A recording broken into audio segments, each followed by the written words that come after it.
Welcome to Every Musical Ever. This podcast contains strong language and it's not suitable for children.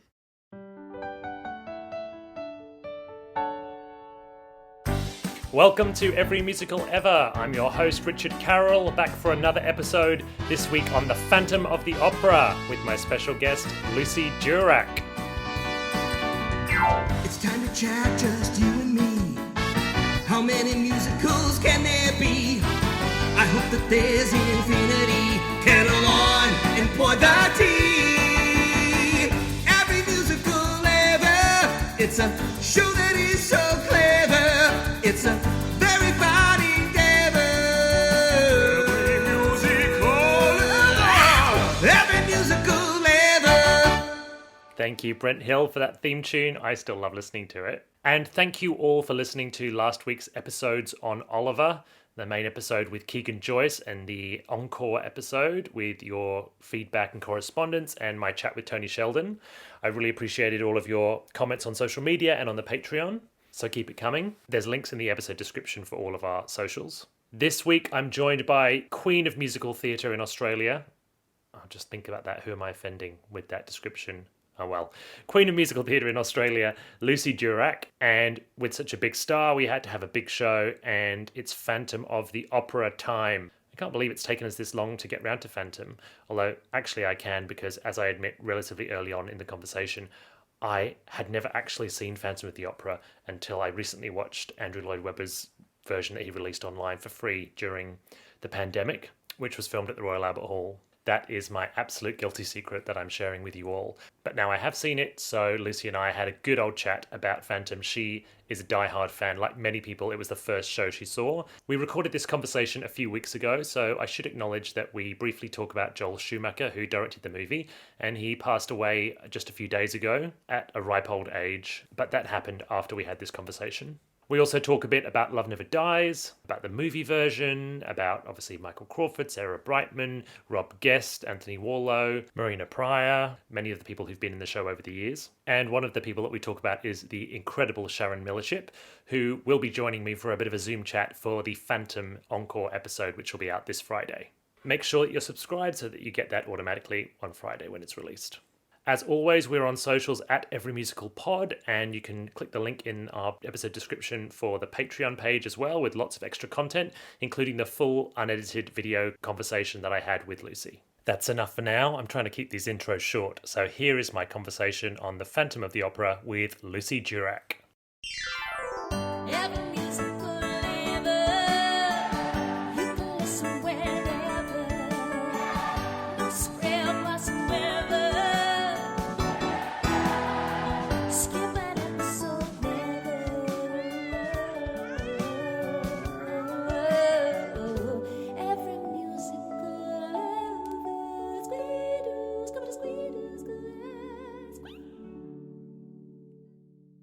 So I'm really pleased to be doing Phantom of the Opera because obviously it's such a massive show and we haven't done it yet. And it's almost a cliche, I think. And I think I say it a lot about shows on this podcast, but it is such a great example of something that is an incredible success, like one of the biggest entertainment successes of all time. And yet when you look at the subject matter and everything, you think, how did anyone think this was going to be a hit? I know. It's so creepy and weird and like terrible, terrible messages for women. Like, it really is. And yet it is so magical. Like, it was the first show that I saw, first big show that I ever saw. Growing up in Perth, I didn't really see any musicals except for ones at like my school. And so we went on a holiday to Sydney when I was probably about 13 or 14, it's sort of in the mid-90s, and saw Phantom of the Opera at the Theatre Royal. Probably would have been Rob Guest, I think, right? We started off with Anthony Warlow, but then Rob took over and obviously did it for a very long time. Well, I did see Rob in 98 at the Princess Theatre in Melbourne, and it completely changed my life. And it wasn't until years later that I realised, because it was this epic experience and like awakening of like what my life's purpose might have something to do with. For years afterwards, I was like, oh, we went to see Phantom of the Opera and like everybody was dressed up like they were at a masquerade ball. And it wasn't until years later I was like, oh no, that was just on stage. I'm pretty sure I went on like a Wednesday night in the middle of a season. But it was so epic to me that I had like merged it and everyone was super. And we'd like, my mum and my sister and I'd gone and we'd gone all dressed up because we were coming to the theatre and it was, my auntie had driven us across the bridge and everything was dark and the lights were all, it was so exciting. And we had really amazing seats right in the middle. And so then the chandelier like came, it was so amazing. Yes, of course. This is where I was hoping to put this off as long as possible, but I do have to make a confession at this stage, which is that I've actually never seen Phantom of the Opera on stage. Wow. Have Which you seen is, the movie? I've seen the movie and I've now seen the, you know how Angela Webber's been putting all his shows up, and so I Yes. watched the Phantom of the Opera at the Royal Albert Hall. Okay. So that's why I kind of feel like it's okay for me to talk about it, because even though that was sort of a concert-y production, I've Yes. actually seen like that sort of full version of it. But I don't know how I've managed to avoid it. Yes. I mean, it wasn't deliberate. I think it's just, you know, I grew up in the UK, and obviously it's been running in London basically my whole life. And it's just one of those things, I never got around to seeing it. And then I moved to Australia in 2008, and I think I just missed the last production in Sydney. And so I've got to wait for it to come around again. Which it will, like it always will, I think. Well, I think that was always my mindset. Whenever it's like time to buy a ticket for a show, it's like, oh, Phantom will always be there. That's fine. Totally. But, Yeah, put my funds yeah. elsewhere for something that's only going to be for a short run. Yeah, makes so we can obviously talk about the movie and the other versions later, but yeah, I just thought I'd put that out there right now because I know. Well, I need to put it out there that I haven't seen the movie, so. Oh, really? Okay, well, I'll talk to you about that.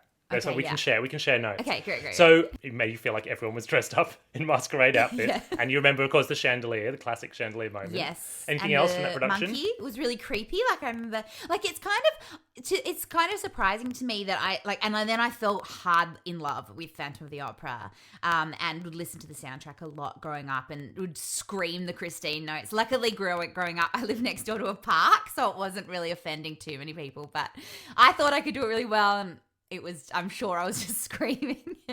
It's surprising to me in that it's scary. Like it's kind of creepy and scary. And I don't like watching creepy, scary things normally, but it's also just so epic. Like the music is so epic. And then of course it has all the beautiful, like I think he is very, obviously Andrew Lloyd Webber is very clever. And I think the sound of it does go from that like hectic, epic, like church organ-y sound to that like beautiful, pristine.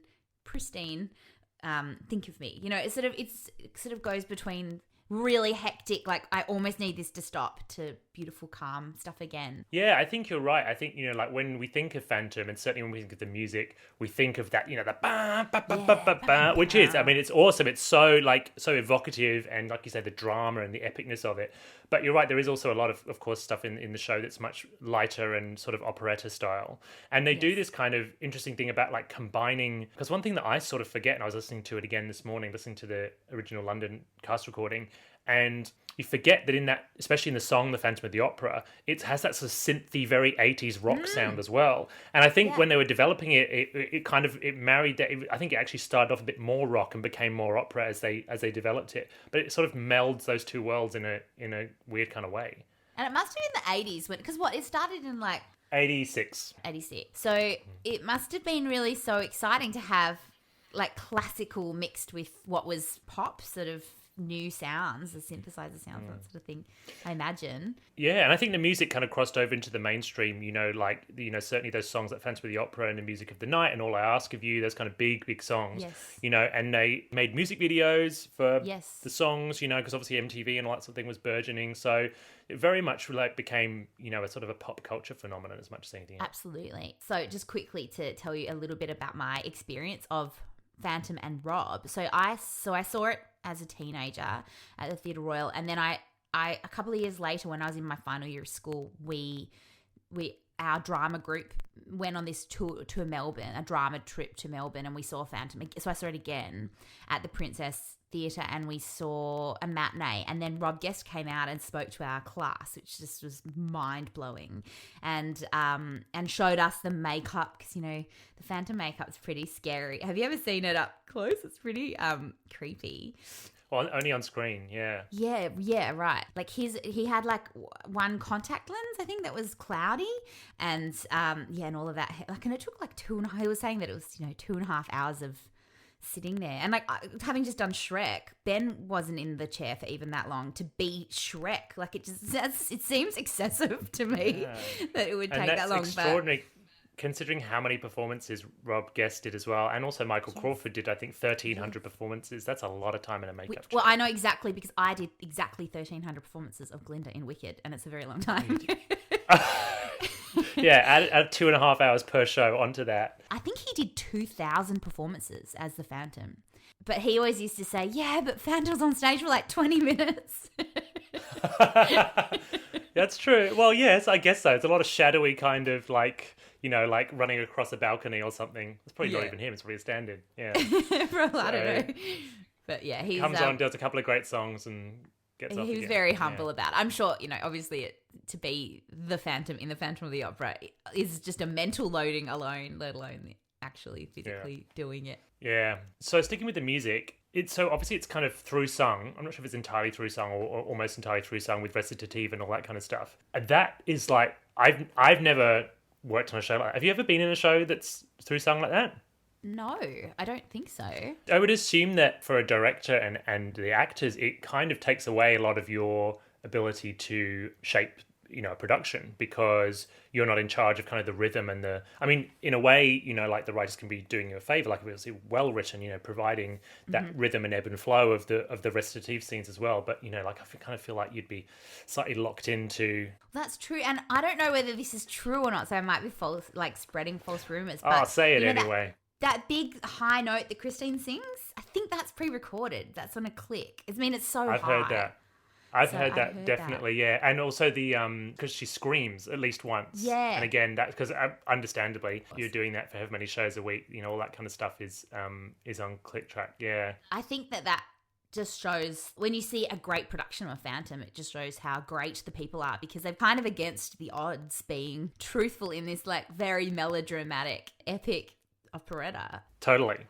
Song-wise, do you have like favorite songs from the show, or like? I do. I definitely Think of Me. I always just adored that as a young girl. And All I Ask of You, like I always dreamt of singing that with the beautiful Raoul just being divine. And I am a huge fan of Music of the Night and having to learn it. It's actually quite, there's like 5 verses or something of it. Pretty full on, but fantastic. And yeah, I used to love that bit where Meg and Christine have that tiny bit that, where in the world have you been hiding? Really were perfect. All of that. I love all that. That was also pretty, and I think that really appealed to me as quite a girly teenager.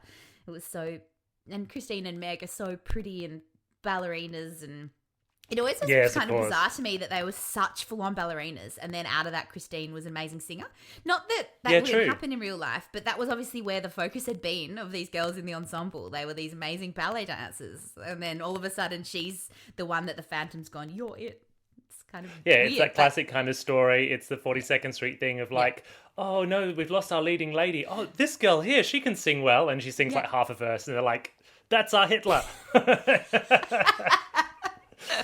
But hey, exactly. showbiz stories. It's such a good showbiz story. Did you kind of imagine yourself as Christine when you were listening to the show? I totally did. Like, I even went so far as when I was in year 11, because my hair naturally is kind of a mousy brown, and I dyed my hair like a dark, rich brown, and for my year 11 formal, I got it really curled. But I ended up looking a lot more like Fran Fine rather than Christine from Phantom of the Opera. Oh, yeah, the nanny of the opera. Yeah, which I was kind of fine with as well. Both were enormous style icons for me in the 90s. But I was never a good enough ballerina to actually audition properly for something like that. Because you have to be able to do point and be a proper ballerina and be that kind of really live Marina Pryor type person. It's kind of extraordinary in terms of demands, and It really I mean, I is. guess obviously it was written for Sarah Brightman, and I think Yes. often with those cases they write it to the particular skills of the people who they're Yes. writing the show for. So It's true, and she's such a specific type, and so amazing. Like, her voice is just so clear and beautiful, and similarly Marina, who forevermore for me will just be Christine. And I remember hearing her. We did a production of Kiss Me Kate for the production company. It was the first time I'd ever met her, and I had grown up listening to her, on all of her CDs, singing all the Phantom material, and amongst other things, but particularly the Phantom material really got me. And then just hearing her in Kiss Me Kate, and I remember her saying one day, "Oh gosh, I haven't even warmed up," and then she went, "What?" I was like, "Oh my gosh, she's just got that." I think her voice, she just was born singing beautiful, clear bell soprano. Yeah. It's just so beautiful, and that is what happens with all the Christines. I think they pluck out these women who just were born with that clear, beautiful tone that just never seems to tire, never needs to even be warmed up properly. It's just there. I imagine that Marina Pryor is singing, I imagine her like a Disney princess around the house, trilling, 24 hours a day. So, if you stay ready, you don't have to get ready. Well, that's it. I think that's it. She's just naturally, organically ready. She's not doing anything on purpose. She's just effortlessly felt like. So presumably the album that you had would it be in the London recording with Michael Crawford and Yes. Sarah Brightman? Yeah. Yep. Because I don't think they made a Broadway cast recording, probably because they had the same leads on Broadway as they did in London. Yes. Yes, so I would and think. then obviously there's been different sort of versions over the years. But that, I mean, it's massively successful. It's gone like 5 times platinum in America and the UK, and all that kind of thing. Angelo Weber knows what he's doing, doesn't he? He certainly does. And it is like, I listened to it again because I knew that we were going to be chatting about it. And I hadn't listened to it for quite a long time. And now, as a much more mature woman and thinking, just thinking about it, the storyline, and I'm thinking, gosh, it really doesn't, the storyline hasn't really stood the test of time. But you listen to the music and I was just instantly transported into like, God, I love this show. It sort of really did it for me again, just listening to it. And so, yeah, he's very clever. Yeah, the music kind of is what sweeps you up, and you almost put your own meaning into it. Possibly one of the reasons why we gloss over the less acceptable parts of the storyline is because, like I said, I've seen the movie, and I've now seen the recording of the stage show. I'm still not really 100% clear on what is going on in the story. Like, there's a lot of dramas, a lot of things falling, and people screaming, and all this kind of stuff. I mean, if I'd never heard of this show, I was like, Okay. oh, what's that about? What happens in that show? Okay, so there's a lead singer in this opera company, and she won't go on or something because Yeah. this is sounding more like drunk history than anything. Yes. um, She has some kind of disagreement with the management. yes, Yeah. yes, but then also the Phantom won't let anybody else go on. So This is then, the thing. Look, we're already at the beginning. We're like, so what is it exactly? It's something to do with the Phantom, but it's also her. Yeah, and they're all kind of okay with the fact that there's this kind of ghost who lives in the sewers, and they're all happy to. That's just the ghost who's sometimes up in the rafters and sometimes in the underground lake under the theatre. Like, yeah, and he okay. has this quite like romantic lighting and a gondola in the sewers.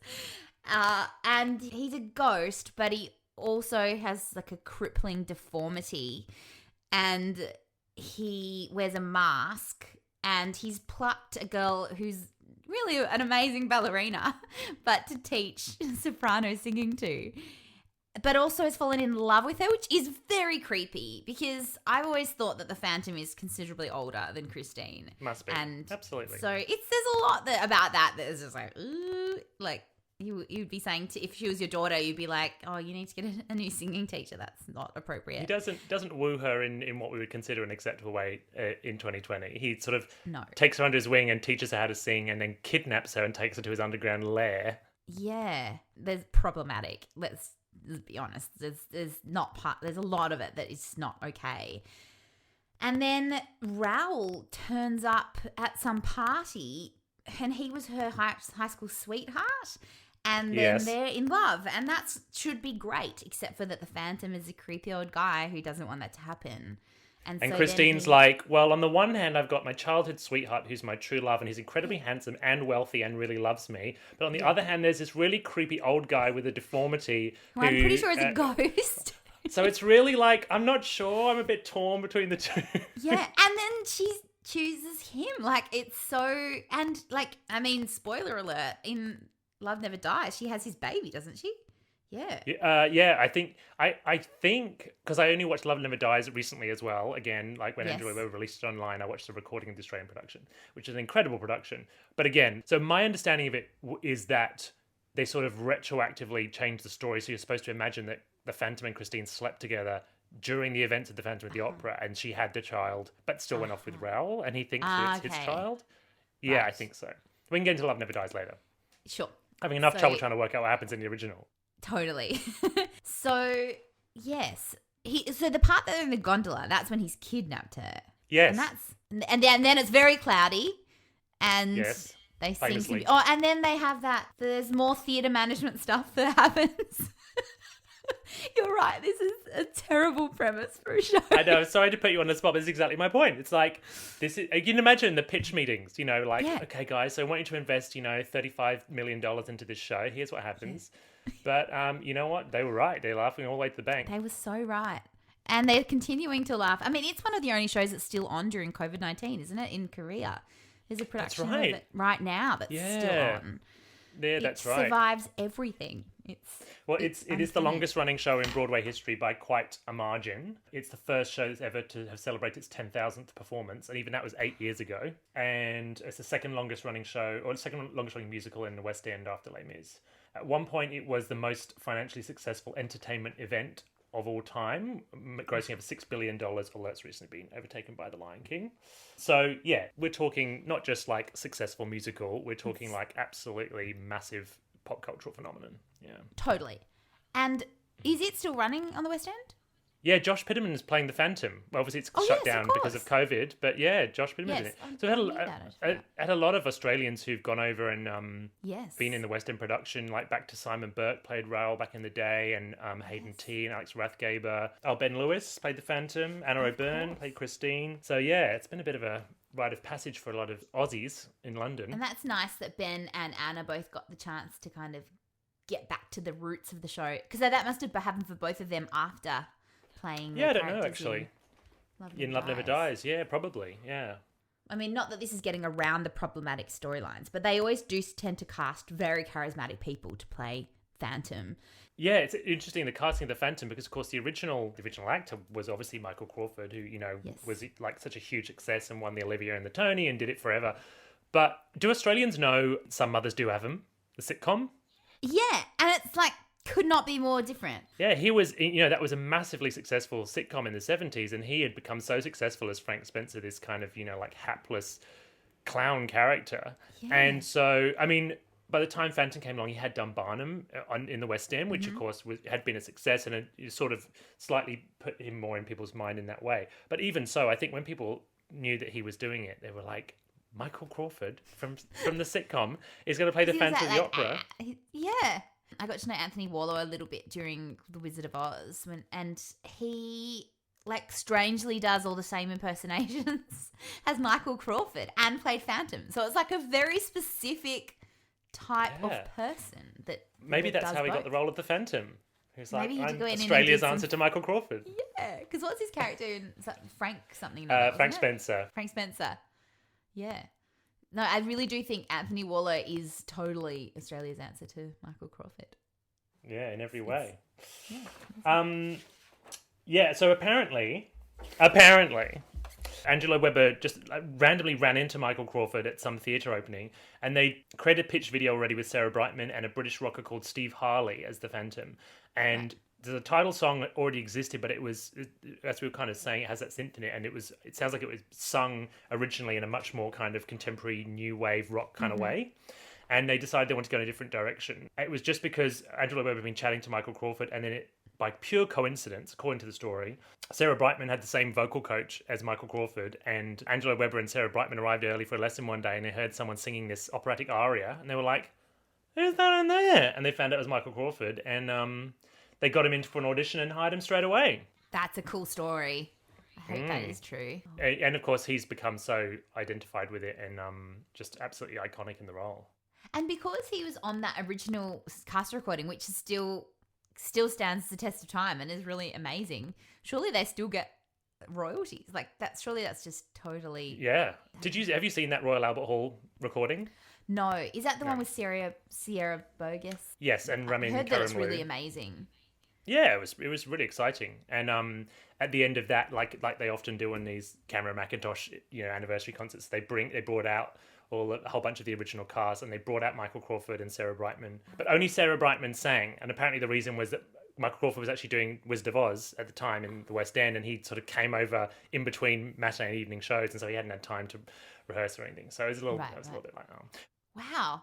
Well, that's a bit disappointing in a way, isn't it? That I know. Surely, like, if he's done so many shows of it, he'd be able to remember it, you'd think. Come on, mate. Yeah, give us a little bit. But Sarah Brightman bashed out a smart, all that. Oh, No. Still got it. Still got the pipes. That's amazing. See, Yeah. that's it, though. She, Marina Pryor, they're the same Disney princess mold. Yeah. That just she'll stay be able to ready, do don't have that to get until ready. she dies. Yeah. Beautiful chords. Totally. So, obviously, as I mentioned, it's Cameron Mackintosh show, of course. Now, which probably goes a long way to explain, how they took such an unlikely subject matter and turned it into this blockbuster. Well, it had Angelo Weber, Cameron Mackintosh, and Hal Prince behind it. So I guess if you're going to put your money into something, then those three would encourage you. 100%.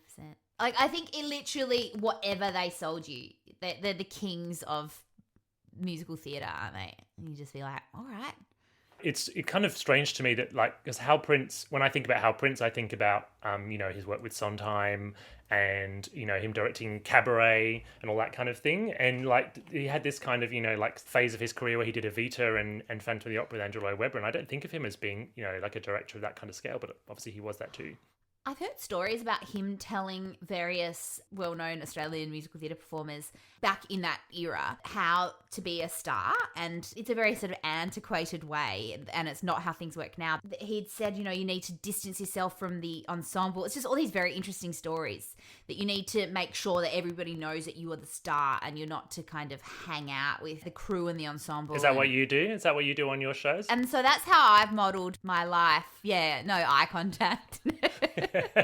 But yeah, like he was really, he had very strong ideas on how people should behave in their lives outside of rehearsals and interesting that sort of thing. Yeah. Yeah. Well, I mean, of course, he came from a period where it was very much, there was the stars, and then there's the singing ensemble, the dancing ensemble. It was very much like everyone knew their places. Nancy Hayes talks about, when she first started working in Australia, and like in the ensemble of My Fair Lady in the late 50s, and obviously she was in the ensemble, not the leading lady, but all the stuff about how they would get fined if they arrived at the theatre or left the theatre not properly dressed. They had to wear gloves and make sure because they were representing the show, and if you turned up and your stockings were split or you weren't wearing gloves, you get your pay docked. So all that kind of stuff. You pay docked for anything. Pay docked for talking in the wings. Pay docked for being late. It's like amazing they managed to earn anything at all. That's crazy. I mean, not the pay docking thing. I definitely don't think that's good. But I like the sense of, that you're representing a show. I think that there's something in that I think is kind of good, would be a good thing to kind of reintroduce. Definitely not by docking people's pay, but just by talking about it. I think it would be nice for people to have a sense of pride and a greater sense of pride in what they do, because I think sometimes people don't have that as much these days. Take it for granted. Yeah. Or just don't. I think it's a nice thing to instill in people, in that what we're doing is something to be really proud of, and so let's make sure that we uphold that. And we That's do true. have, like, definitely in shows like the Phantom of the Opera would be one. They must have had, like, I remember hearing stories of people coming, like, that's when sort of stage door and that sort of thing seemed to become a really big thing with Phantom and Les Mis, and it definitely happened for me with Wicked. You do kind of inevitably become these people who young people look up to, and so it's important that you become people that they can look up to, I guess. I mean, I know it's not part of the job, but it sort of is part of the job, and stage door and that sort of thing ends up becoming a part of the job that you kind of have to make peace with in some way. Yeah. Obviously we all know what a competitive industry it is, and so that, if you're in a show representing a show, like, it's a real honor. So yeah. How do you deal with that whole sort of stage door thing, etc.? Because you obviously, got a lot of people who will come to see shows because they really, are fans of you and they've seen you in shows before. How do you balance the whole, question of stamina and vocal stamina with, people wanting things out of you after the show? Or Well, it definitely happened the most with Wicked, and it largely happened. I had a lot of younger women who I think associated themselves with Elphaba and saw that my character became friends with Elphaba and wanted to befriend the misfit. And so I used to have loads of young women kind of thinking that I might want to be friends with them, and it was really like I didn't want to let them down, but I also didn't know them, and sometimes they would tell me really personal details about themselves at stage door, having just seen the show, and I think feeling like they know me, but they know, I guess, a version of me, having just, and it's so immediate. It's such a strange stage door is such a strange phenomenon because those of us who work in the theatre are not big celebrities, so we don't have big security guards or anything like that. We're essentially at the end of the day just walking back to our cars on our own to go home to our families, and it occasionally feels a bit unsafe, and it irks me a little bit. And I've occasionally been followed to my car by people, mostly well-meaning people, but it's really did start to freak me out a little bit during Wicked. And I had a couple of incidences where people were like 99.9% of people were just divine and loved the show and wanted to share it. And I was that person when I saw it myself in London. But my Nana was passing away during the Sydney season, and my sister had called me after the show and she said, I think Nana's got like a few hours to live. And she was in Perth and my sister and I were both in Sydney, so I said, I'll come over to your house. And so I was really upset, and I'd come out, and that was after the 8th show of the week, so the second show on a Sunday. And I came out stage door, and there was a big group of people wanting autographs, and I did all the things and had photos and then walked off, and a woman said, what are you going to do after Wicked? And I was like, I don't really know. And she goes, no, what are you going to do after Wicked? And I was like, I don't know. Like, I'm doing Wicked right now. And as it turns out, we ended up doing Wicked for heaps longer and a tour and all the rest of it. But I was like, and then she goes, no, answer me. And then I was like burst into tears. I was like, my Nana's dying. Like, I have to go. And it was just really like, sometimes there's a few times where people have just they just forget that you're not the character that they just saw, and that's not what's happened in your life. You've got all this other personal dramas going on. Yeah, it's hard not to take that on and feel like, oh, have I done something wrong? Or, which of course you haven't. But like you say, when you feel like you're representing the show and you're there to bring joy to audiences, when sometimes there's someone who, for whatever reason, has got something going on, you just got to kind of separate that and say, I'm really sorry they're going through that, but it's nothing to do with me. Yeah, no, it was really, and it was mostly lovely. And I met lots of really nice people. And actually, I've met a few people, which has been really nice to see, who were mega fans and have gone as sort of teenagers and used to come quite frequently to Stage Door and have ended up working in the industry themselves and going and studying. And Yossi Taubner, I remember seeing him at Stage Door quite a bit, and he's ended up becoming like one of the most incredible stage management company members. And I've worked with him since, and so it was nice it sort of really fostered this real love of the theatre and people who were like, Yossi must have been a young teenager, I think, when he was first coming. So it's like 12 years now since Wicked opened in Australia? Yeah. And so there were lots, and I now have lots of people who are like, I came and saw you when I was 8 years old, and then they're like these grown-up people who are in shows with you, and you're like, wow, it's quite a good marker of your own age as well. You're like, oh yeah, I'm quite old now. Yeah, I had a few of those experiences too. Yeah. Yeah. I moved to Australia in August 2008, so I think Wicked opened in July 2008, maybe. Yeah. Yes. In Melbourne, it just opened when I got here, and one of the things I always remember is, show ran in Melbourne, I came to Sydney and I saw the show and all that kind of thing, and you were doing the show the whole time, and then it went overseas, and then it came back, and I arrived on a working holiday visa and I loved it, and I was sponsored to stay, and I went through my 457 application, I got my permanent residency, and then I became a citizen of Australia finally. And I remember that on the day I took my citizenship, swore the oath to Australia and all that kind of thing, you were still playing Glinda in Wicked. And I was like, Lucy Durack's journey. But that's impressive. I've been through this incredible, life-changing period of my life, and finally being like, I'm an Australian. It's like, Lucy's still there. Still there in that bubble. Somebody just hadn't unhooked me. I just didn't have a choice. Yeah, totally. Yeah. It's incredible to have a role like that, like Michael Crawford or, Topol or Carol Channing. It's like, to Australians, it's that kind of that role that's always identified with you. Well, I've learnt so much. You know, I ended up playing Glinda for longer than I did my degree in musical theatre at Whopper.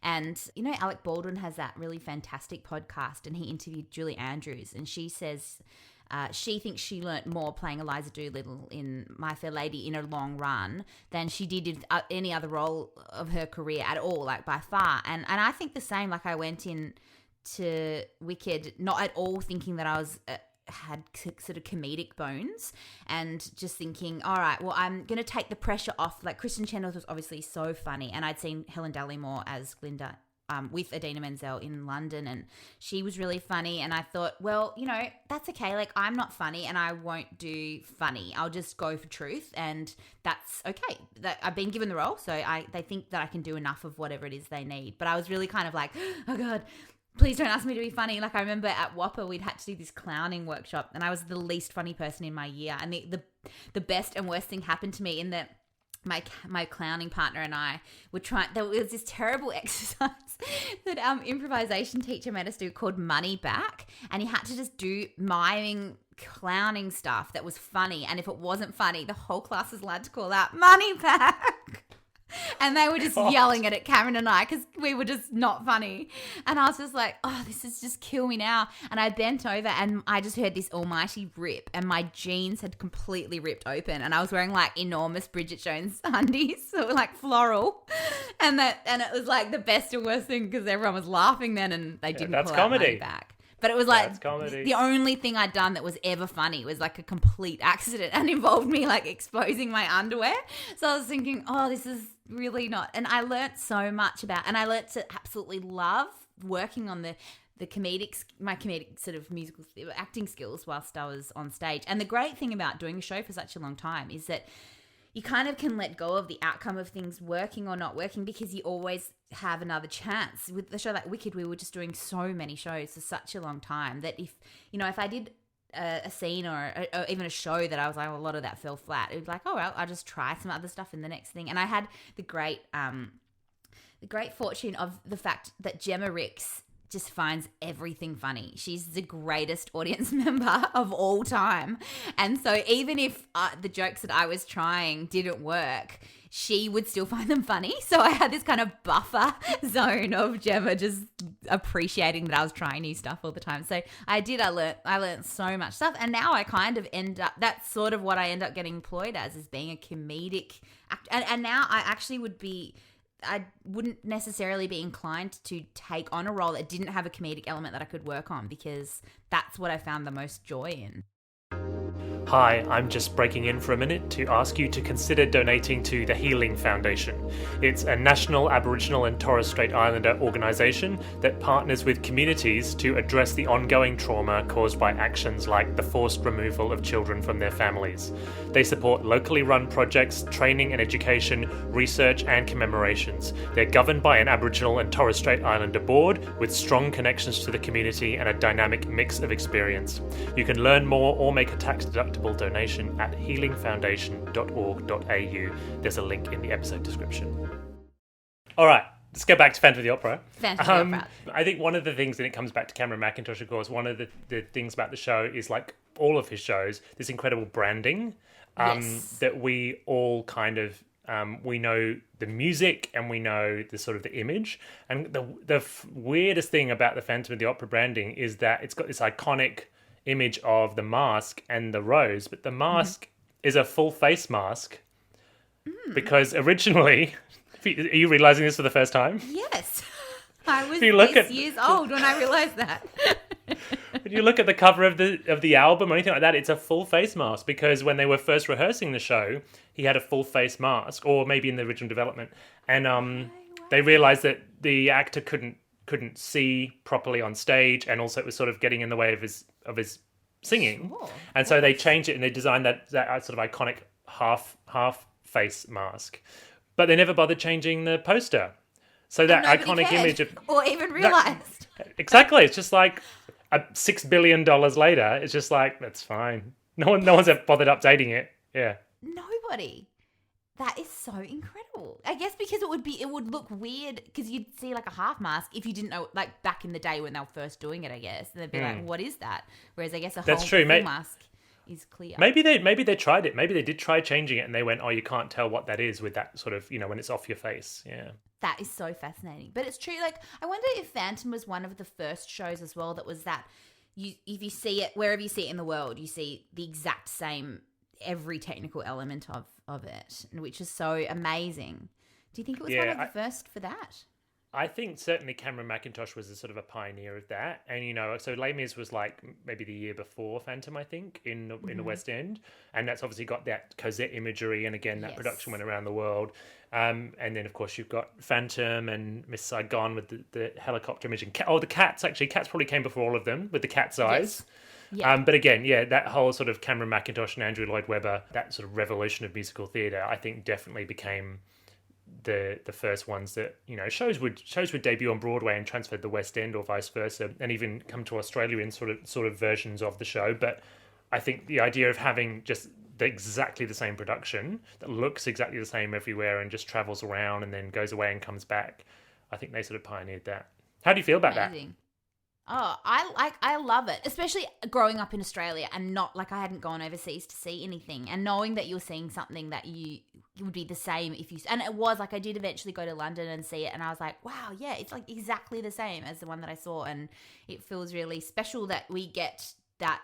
I mean, it comes down to that they spend such a lot of money making these things really beautiful and workshopping every element, that getting to witness that as an Australian is really wonderful. And the sad fact is that very few musicals in Australia would ever have that sort of money pumped into them in a workshop way in the early stages. So we wouldn't get the same quality just because the money and the time hasn't been put in and won't be put in unless we get more funding. I was just thinking, do you reckon that Cameron Mackintosh is just such a genius, but with weird taste? Like when you said before, like if you try to pitch like Phantom or Cats, you'd be like, all right, mate, like to anyone else. But to him, he's like made these amazing things. But imagine if he had different, he could make anything really amazing is what I'm saying. Like, I think you could go with the weirdest pitch and be like, yep, okay, yep. And if it just, like, happened to tick the boxes of things that he was into, you might be like... Yeah, so he can make us like anything in the world. Anything. He can make us like it. Cameron's into, like, weird gothic abduction stories this year. I guess that's what we're all into. Okay, sure. Good. It's so true. And I guess that gothic look as well of Phantom was so popular in fashion and that sort of thing, that sort of 80s goth. Yeah, I guess certainly with Christine, like you said, the Sarah Brightman's like dark curly hair and her sort of flowy dress. Wigs. It's got They're so divine. I remember hearing a story that Marina Pryor once says a bit, I don't know which bit, but one of those beautiful aria bits. And it's a really quick change. And somebody who was working with me on another show had worked with her and dressed her on Phantom. And it just goes to show what a great sport she is, that she opens the doors and her dress just completely fell off because it had one of those big hooks at the back and it had broken or something. And she just stood there in her underwear and she just committed and sang and then closed it and was just like, oh my God. But she was she just thought it was hilarious and she was such a good sport about it. But yeah, one lucky audience got a lot more than they paid for when they. And they were probably like, that was a weird choice, wasn't it? She did that and her dress fell off and then she sang in her underwear. I wonder why Hal Prince did that. Yeah.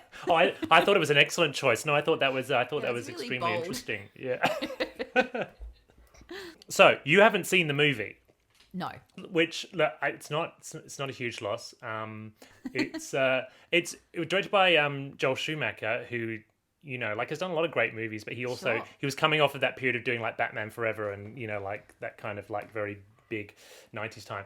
And it's a weird movie. And what's weird about it, I think, is that we don't sort of think about it with something like your West Side Stories or My Fair Ladies or even Chicago. Everyone sort of knows like it's a massive success on stage, and also there's a film version which is also.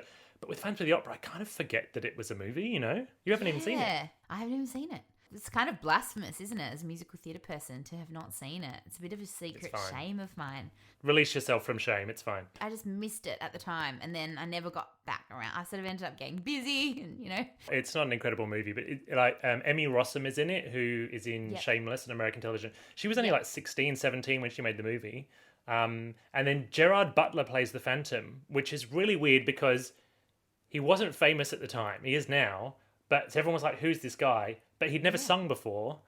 So they had to give him singing lessons. It was all a bit strange. And there's Minnie Driver in it doing this really over-the-top performance as Carlotta, but she's dubbed with her operatic singing. It's a bit of a hot mess, to be honest. It's always weird to me when that happens. Like, even in, like, The Greatest Showman, when they had the girl sing that beautiful song and then but she couldn't sing, so they got somebody else. I was like, why don't you just... I don't understand why you don't get somebody who's a great actress who can sing.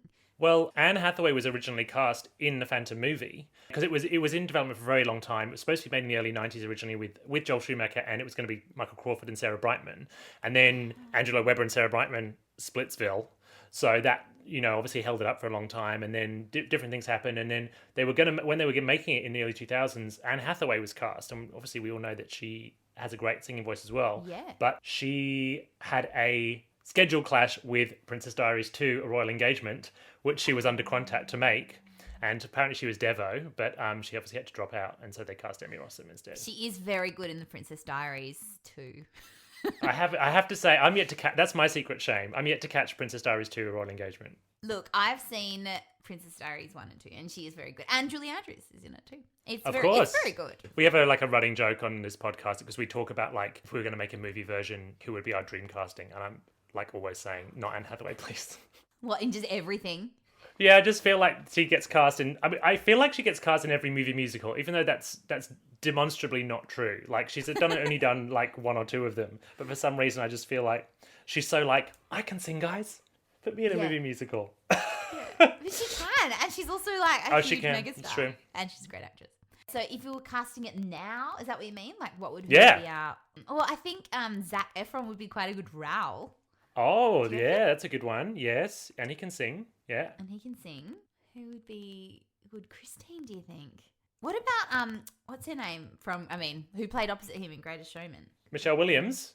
No, Zendaya? Is that her name?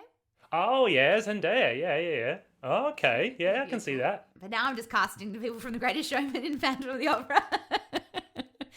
You could do Hugh, couldn't you? Yeah, Hugh was actually up for the role as well. And again, I think he wasn't available. He sort of said that he was approached about it. Wow. Yeah, he would be great. Wait, we could actually, this is exactly what we should do. This version of the game is where you just cast all of Phantom of the Opera with The Greatest Showman people, because Michelle Williams could be Carlotta. She could give a lot of gravitas to Carlotta. She'd smash it. Best Supporting Actress Oscar in the bag. So that's a tick. Or what we could do is we could make the movie version with all of the people who were approached to be in the movie in 2004 but weren't available. So it's Anne Hathaway and Hugh Jackman. Yes, that's right. We know was approached as Raoul. Probably Leonardo DiCaprio. I just feel like he probably gets a lot of offers. Yes, probably stuff. Right. This is Wikipedia knowledge. So Hugh Jackman was originally cast for the role of Phantom, but he faced scheduling conflicts with Van Helsing. He said, they rang to ask about my availability, probably about 20 other actors as well. I wasn't available, unfortunately, so that was a bummer. Thank you. And obviously they cast Joe Butler. Katie Holmes was a front runner for Christine. She began working with a vocal coach. Remember when she was a thing at the time? Yeah. Then she was replaced by Anne Hathaway, who dropped out because of Princess Diaries 2 Royal Engagement, and then Emmy Rossum. Like, to be fair, Emmy Rossum does have that real purity about her. Yeah. Again, not that I've seen her in it, but like just her essence that I've seen her in other things. Was she well cast when you saw it, did you think? Yeah, I thought she was great. I thought she did a great job. Yeah. And I think she got kind of the best reviews for the movie because, the movie wasn't particularly well received, but I think people liked her. One of the things I was surprised by reading back about the show was that obviously Michael Crawford, he won the Olivia and he won the Tony and stuff, but Sarah Brightman didn't get any love. I mean, she didn't get bad reviews, but she didn't even get nominated for an Olivia or a Tony Award. Oh, that's a bit of a rip-off, isn't it? Totally. I feel really annoyed on her behalf. Justice for Sarah. Yeah, and all she got out of it was billion record sales or whatever. Sure. She and Marina Pryor are forever Christine to me. Yes, and true. Probably the world. So there's that mantle. And that's surprising. It just goes to show how much people, you just sort of don't really know who's gotten the awards and who hasn't. Oh, or totally. How quickly you sort of forget about that sort of thing. Yeah, that's very true. So let's quickly talk about Love Never Dies. Did you see that in Australia? Yes. I saw the opening night of Sydney and the closing night of Sydney. That wasn't the same night, just to be clear. No, it wasn't much. I think it was only a few months. But So again, not entirely sure about what's going on in the plot, as we've established. I'm actually I guess lot less sure about what happens in Love Never Dies than Phantom. But, you know, I think in that way it follows in the grand tradition of Phantom, I guess. Sure. In that it's the same kind of tone of like, what is going on? There's lots of spooky things. But, I mean, it's a strange show. And I like I said, I just seen the recorded that was released on DVD of the Australian production. I thought the really weird thing about it was that, you know, we were sort of talking earlier about like, he's a ghost, but he's a man. And I think in this version, they're really like, oh no, he's just a dude. Like, he kind of like was like, oh, I'm a ghost, but he's just like a guy who then moved to America and like took over Coney Island. And it's just, there's a lot more kind of just scenes of him just like being in a room having a conversation with someone, which is like kind of more creepy, isn't it? Because it's like, all right, if you're a ghost, all right, you kind of get licensed to be a bit weirder. Yeah, you get a pass. But if you're just as a functioning member of society, that's not, a lot of that stuff is less okay, I think. Yeah. And I will say that I thought the best thing about it was absolutely as everyone said, the design, the incredible design by Gabriella Telesova, and also the Australian cast who were incredible, uniformly fabulous. And the design was so amazing, but on the opening night of Sydney, something went wrong. And we ended up having like nearly an hour's interval while they fixed it. And Simon Phillips came on stage and gave a big talk. And by that stage, everyone was fairly merry as well. I think he might have been fairly merry too, but I'm not 100% sure. And it just added such a lot to the experience because we were all so excited. Like there was all these whispers of like, oh, why haven't they rung the interval bells yet at the Capitol? Maybe it's the Phantom. Yeah, and they were just plying us with everybody with more champagne. And then so then when it started, it was like being in a football crowd in a way, because he was like, look, this is what's happened. And he was very like open about there was something had gone wrong. I'm not sure if you noticed. And you sort of had noticed it had swept off part of the set had swept off with another part of the set during a change, and it had broken. Anyway, they'd fixed it enough to continue on. But everybody was like so on board then, because we were like, yes, you do this thing that, you know, it was really exciting. And and so I actually really liked it both times I saw it, and I like you said, I think the design is beautiful. It was well directed, and the cast were incredible. Anna is amazing, and stunning. Ben incredible. Simon Gleeson amazing. Sharon Millerchip doing amazing stuff. Like they were all making sense of crazy stuff. Sharon Millerchip, what a rock star, doing, you know, the original Phantom as Meg in whenever that was, the late 80s in Australia, and then just casually coming back 20 years later and being like, I'm still Meg, and smashing it. She was brilliant. She could do it again. She could probably do Meg in Phantom now. She's just she's that's ageless. true. She is ageless, and she again, like, fabulous dancer, incredible singer, and just like acting chops, comedy chops. She's got it all. Totally, like a proper triple threat. Like really incredible, and was amazing. And like Meg had quite an interesting journey from what I remember. Like she played a big role in Love Never Dies. Yeah, she kind of became slightly the villain. Like it was like her revenge. Yeah. I mean, look, Love Never Dies is obviously it had some success around the world, but it's kind of come and gone. And that original Phantom still there. Yeah, Phantom never dies. Love Never Dies. I was actually chatting because Gemma Ricks had just watched the version that you've just watched, and we were chatting about it during the week actually. And she was saying when Christine sees Phantom, she sort of faints. And correct me if I'm wrong, because I haven't seen I saw it, but it was a long time ago now, so I haven't seen the recorded version of it. And then at the end, she has to choose between them, and then she goes with Phantom. Is that right? That's what happens, isn't it? Pretty much, yeah. And we were just saying, Gemma and I were saying, it's a bit, I mean, obviously it goes along, you have to kind of feed into the Phantom franchise in a way, but it's such a modern, it happened so recently. She was just saying, wouldn't it be great if Christine just chose no one at the end and was just this strong, empowered woman? And I was like, yeah, that would have been cool, but... That's what happens when you have all male creative teams, unfortunately. Yeah. But the original Phantom's still going. I mean, can we see any end in sight for Phantom of the Opera? No, and like I hope not. I actually would really like to see it again, and I'd love to see it again in Australia. I hope that they have a fresh new cast of people that we can all go along and watch. I would love that.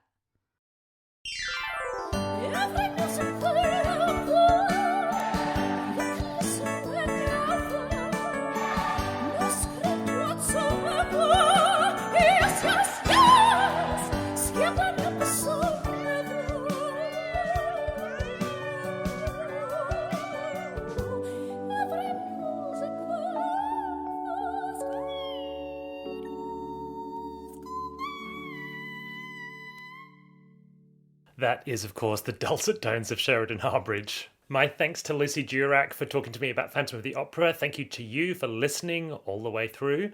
As I said, we'll have a Phantom Encore episode on Friday featuring an interview with Sharon Millership where we talk about Phantom of the Opera and Love Never Dies. She is always such great value.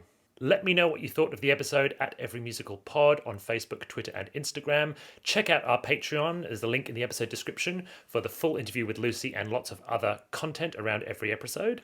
And as always, please like and subscribe, share the episodes with your friends, give us a rating wherever you got this podcast. All of that stuff really helps us reach new audiences. I've been getting lots of episodes in the can over the time of the pandemic, including some with some exciting guests from overseas, and I'll be sharing those with you very soon. So make sure that you subscribe so that you get all of those straight into your feed.